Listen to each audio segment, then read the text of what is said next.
ส่วนของความเป็นที่ครับเราไปชำระล้างร่างกายก่อนนั่นเองครับในส่วนนี้นะครับแต่ละไม่ต้องตกใจครับที่นักท่องเที่ยวหลวงตกนะครับที่ของเราก็ได้ตอนในส่วนของครับหลวงครับขึ้นมาให้นั่นเองครับท่านเจ้าของโบสถ์รับมารับผมไม่ได้ครับใช่อ้วนสุดกระจายอยู่เนี่ยทั้งมาอาบน้ำแล้วตอนนี้ก็มาถึงในส่วนของบริเวณนะครับด้านบนนะครับด้านหน้าของสระว่ายน้ำของเราที่เรียบร้อยแล้วนั่นเองครับแต่เวลาเหลือครับอีก10 นาทีนั่นเองนะครับที่ครับอยู่ในส่วนของครับ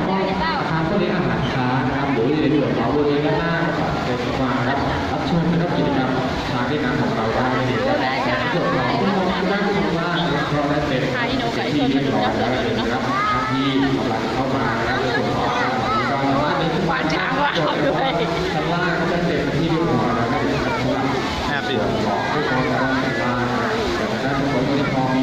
ที่แม่ถอยหลังแม่ตัวขึ้นมาได้ตรงกันเองครับรู้จักเดินหน้าถอยหลังด้วยนะค่ะก็ขอความกรุณาด้วยนะคะนักท่องเที่ยวนะคะที่อยู่ชั้นล่างนะคะขอให้ท่านเนี่ยนั่งลงไปนะคะอย่าลุกขึ้นยืนค่ะถ้าหน้าลุกยืนแล้วนะคะด้านหลังเนี่ยมองไม่เห็นนะคะอาจจะไปกดบังนี้ก็ถ่ายรูปได้นะคะหรือว่าด้านหลังนะคะแต่ว่าการถ่ายรูปนะคะคนที่อยู่ด้านหน้านะคะอย่าลุกขึ้นยืนค่ะถ้าด้านหน้าลุกขึ้นยืนนะคะเดี๋ยวคนที่2 3ตามมาแน่นอนนะคะสำหรับในการถ่ายรูปถ่ายภาพนะคะตรงนี้เราอนุญาตนะคะไม่เสียค่าใช้จ่ายใดทั้งสิ้นเลยจะเป็นในลักษณะของห้องตู้กระจกนะคะโดยจะมีไม้ระเบียงค่ะที่ออกมาไม้ระเบียงค่ะที่ออกมาค่ะก็ขอความกรุณาจากผู้ปกครองทุกท่านด้วยนะคะท่านอยากนำบุตรหลานของท่านไปนั่งค่ะหรือว่านำสิ่งของขึ้นไปวางค่ะถ้าท่านอยากนำบุตรหลานท่านขึ้นไปนั่งหรือว่าไปยืนแล้วนะคะก็อาจจะไปรบกวนที่สายตาของนักท่องเที่ยวที่นั่งอยู่บนเก้าอี้นั่นเองนะคะ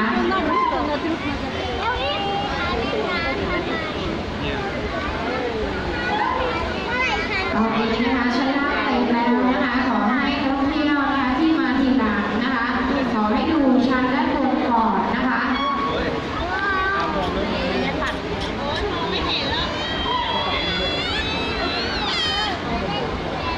เป็นบนเลยเนาะน่าจะ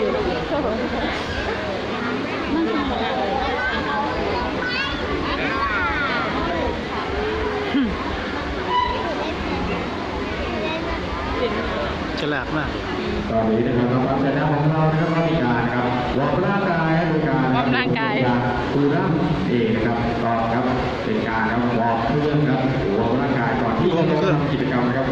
เล่นน้ำให้นะครับเขาจะไม่กินในส่วนของอาหารต้องขึ้นมาในส่วนของบริเวณขอบบอร์ดเท่านั้นครับถึงจะนะครับได้รับรางวัลในส่วนของอาหารได้นั่นเองครับก็ถือได้ว่าเป็นการนะครับให้ในส่วนของความของเราได้ในการยืนข้างเดียวสองขาแล้วพุ่งยาวไปด้วยนะครับรอบบ่ายนี่มันร้องเลยนะจุดสองขาไม่ดูดีเลยครับลงกินเยอะเลยทีเดียวเองนะครับภูเขาหลังจากที่จบเส้นกิจกรรมนะครับทางเล่นน้ำตรงนี้เรียบร้อยแล้วต้องรับจากน้ำก็จะเป็นการที่อยู่บริเวณด้านหน้าของอาคารแห่งนี้นั่นเองครับมาให้ที่เราที่เราสำหรับถ่ายรูปกันนะครับหรือให้รางวัลให้อาหารกันในส่วนนี้ครับหลังจากเสร็จที่กิจกรรมแล้วท่านก็สามารถไปยืนรอถ่ายรูปได้นะครับในส่วนของรางวัลแต่ละของเราครับฟังภาษาคนรู้เรื่องหมดเลยเนาะมันฟังภาษาคนรู้เรื่องหมดเลยอ่ะที่ทางของเรา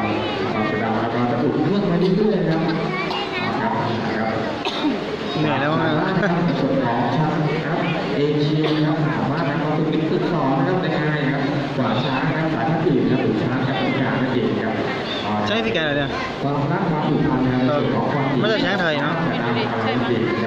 รู้ความกว่ามาแต่ยังเล็กแต่น้อยเลยทำฟินว่ะในการรับเชิญครับที่เราชาวว่ายน้ำของเราตรงนี้ก็ไม่เสียค่าใช้จ่ายอะไรติดแล้วก็จะทำกิจกรรมดู15 นาทีอีเล็กไงตัวเล็กความเป็นในเรื่องของการของเราต้องทำว่ายน้ำคู่ไปกับในส่วนของน้ำลูกของเขาหรือน้ำลงไปด้วยในส่วนนี้นะครับก็จะทำให้นะครับค่อนข้างจะเหนื่อยนะครับโคนนั่นเองครับการที่มารับรางวัลของประจำดาวบริเวณดินสระว่ายน้ำของเราเป็นการครับเราเข้าใจครับน้องประจำดาวของเรานั่นเองครับ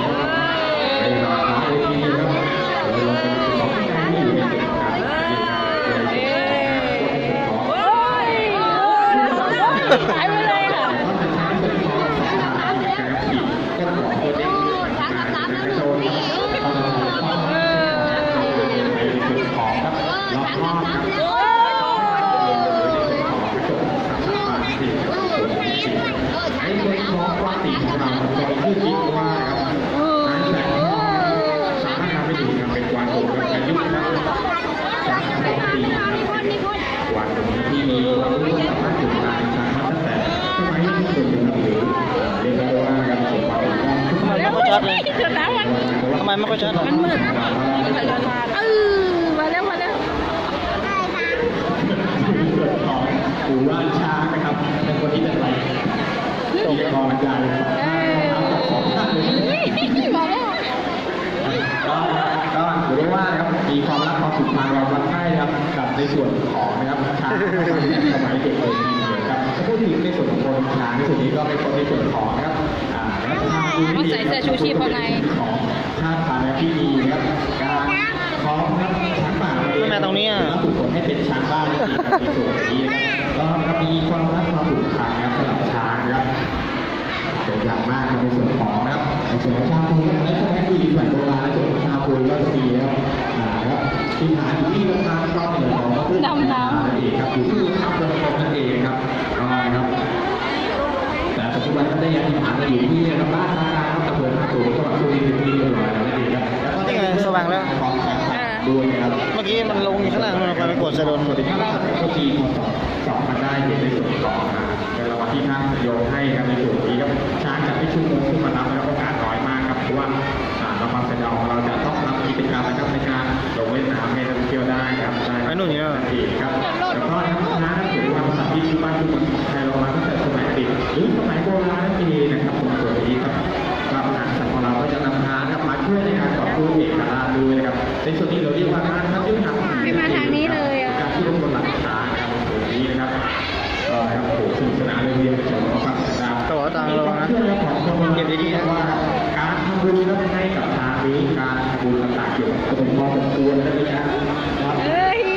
เราเล่นมาในส่วนนี้นะครับแล้วครับที่ยังคงอยู่ในโลกของเราตอนนี้ก็มีอยู่เพียงสองสายพันธุ์เท่านั้นจริงๆครับถ้าเอาสู่แล้วเด็กดูยองใต้ล่างได้ครับใต้ช่องไม้นะครับตั้งให้เขาหัวโผล่ไปใต้ล่างนะครับแต่เราลองจะให้คุยลื่นตกทิ้งไปก่อนนะครับเขาตกเลยเขาให้โยนลงไปเลยก็เตี้ยนไปครับในส่วนนี้ครับโอ้โหการดูแลของความเสี่ยงของการน้องทำดาวในทีเดียวครับส่วนนี้ช้างที่ จมไปเหรอ ช้างที่50ในส่วนของช้าง50ก็อยู่ที่เดียวกับประเทศไทยของเราก็จะอยู่ที่บริษัทของเราที่มาครับหรือบริษัทโซล่าครับแต่ช้างที่ของเรา ไปไหนแล้ว ในส่วนนี้ก็จะอยู่ด้วยกันทั้งหมดครับ9เชือกเอกครับ9เชือกไม่กินอ้อยนะส่วนแรกเราเป็นผู้ที่มีงานในที่นี้ก็เป็นผู้บริหารต่างเรามีอยู่ทั้งหมด3เชือกเอกก็เป็นในส่วนของไทยเปียนะครับไทยบิลลี่ไทยของเขียวครับแล้วส่วน2ในส่วนของทางสีดอเองครับหรือว่าเป็นผู้ ดำน้ำเลย ฟันก็เหนื่อยนะครับ นี่คือชื่อก็คือสีดำเรานะครับส่วนที่จะทำเป็นสุดท้ายในส่วนนี้ก็จะเป็นในส่วนของช้างเพศเมียหรือช้างพันธุ์ครับก็มีอยู่ใน5เชือกแล้วก็เป็นส่วนของพันธุ์แอดนะครับปัจจัยเป็นของนักกินก็ต้องน้องปัจจัยได้ของเราปลูกเป็นจรวดบินเข้าไปทางด้านหน้าในส่วนของปัจจัยได้ของเราได้มีการแก้หนุนกองปีกับการว่ายน้ำอย่างนี้นะครับในส่วนนี้นะครับเราเป็นการอย่างน้อยเขาเล่นที่ครับเป็นความนะครับแต่หรือความที่กับคนพยายามว่ายน้ำหรือมันได้มีคำตามและติดต่อให้ทันกับสถานว่าน้ำแข็งได้ในส่วนนี้ครับอันที่โดนไม่ได้เราให้มาอีกได้ในส่วนนี้นะครับตอนในส่วนของช้างนะครับสัปดาห์นี้ในส่วนของครับช้างที่อยู่ตามป่าครับในส่วนนี้จะรู้ว่าเป็นตัวต้องเป็นตัวเพื่อการตัวส่วนช้างที่อยู่ตามป่าที่ทางบริษัทในส่วนนี้เราจะเป็นตัวเด็กเชื่อเพื่อต่อเชื่อตัดเชื่อเป็นช้างที่อยู่ในวันการระวังเป็นช้างอยู่ครับที่เราจะรู้ว่าน่าจะเป็นตัวเด็กที่เรา เป็นอะไรเป็นท่อเหรอ ไม่ได้เป็นของ สองช้างถัดเลยครับในส่วนของความช้างในส่วนนี้เราจะไม่เรียกว่าเป็นช้าง ตะเคียน ช้างที่อยู่บน เพราะมันทีปูนนี่ไปอ่ะ โถช้างครับผม มันทีปูนนี่ไปไม่ใช่ไหมฉลาด ช้างที่พูดนี่คือเป็นตัวที่ตัวลงไปก็จะออกจากโซ่แล้วที่ออกจากที่เป็นตัวมาพูดนั้นในส่วนนี้เราจะเรียกว่าเป็นครับ ช้างโทนนั่นเองครับช้างโทนจะตัดสูงโค้งสะท้อนช่วงที่ดูผสมพันธุ์นั่นเองครับช้างพวกนี้นะครับแต่ละการผสมพันธุ์ก็มีอายุตั้งแต่นะครับ10 ปีขึ้นไปถึงจะได้รับการผสมพันธุ์แล้วก็สามารถที่จะตั้งท้องได้นั่นเองในส่วนนี้นะครับหลังจากที่ได้รับการผสมพันธุ์เรามาทำกิจกรรมให้เราได้รับผลประโยชน์ในส่วนนี้นะครับในการหล่ออาหารของช้างครับช้างสามารถออกอาหารได้ถึง8 ชั่วโมงภายใน1 วันครับกินอาหารจะพวกมี เห็นแล้วเห็นตังค์แล้ว มีการถอดหลังเขานะถ้ากินอาหารของเขาก็มีสามารถกินอาหารได้มากถึง200 กิโลนั่นเองครับแล้วก็นะครับปฐมช้างจะเป็นพยานตัวอาหารนั่นเองช้างจะมีความดีในการระบบครับกดชุดแต่ละชุดมีอายุการใช้งานถึงนะครับ10 ปีเลยทีเดียวพอครับคือมีอายุการจะเป็นปีแต่ทุกคนได้งานชุดที่2ก็จะเป็นส่วนของนะครับ ก็สบายเนาะเล่นน้ำอย่างนี้ ก็สนุกเลย เพียนนั่นเองครับ สำหรับช้างนะคะก็ถือว่าเป็น ไปแล้ว ขนาดใหญ่ที่สุดในโลกเลยนะคะไปดูอะไรตามไปดูแล้วช้างนะคะก็จะหลงเหลือนะคะอยู่ในทั้งหมดนะคะ2 สายพันธุ์ด้วยกัน ไปโคตรเร็วเลยดูดิ สายพันธุ์แรกค่ะ มันไปยังไงวะไปเร็ว แอฟริกานะคะทางผู้ถึงช้างแอฟริกาในประเทศของเรานะคะที่แห่งเดียวนะคะแล้วก็แห่งแรกในประเทศไทยค่ะอยู่ที่สวนสัตว์นครราชสีมาค่ะหรือว่าที่โบราณอีกหนึ่งช้างนะคะเป็นช้างสายพันธุ์เอเชียนะคะที่ หายใจทางงวงหายใจทางงวงเนาะ เป็นช้างสายพันธุ์เอเชียหมดเลยนะคะก็จะมีด้วยกันอยู่ในบ้านเชียงนะคะแต่ว่าช้างแอฟริกากับช้างเอเชียนะคะก็จะมีข้อแตกต่างกันนะคะในลักษณะของช้างแอฟริกา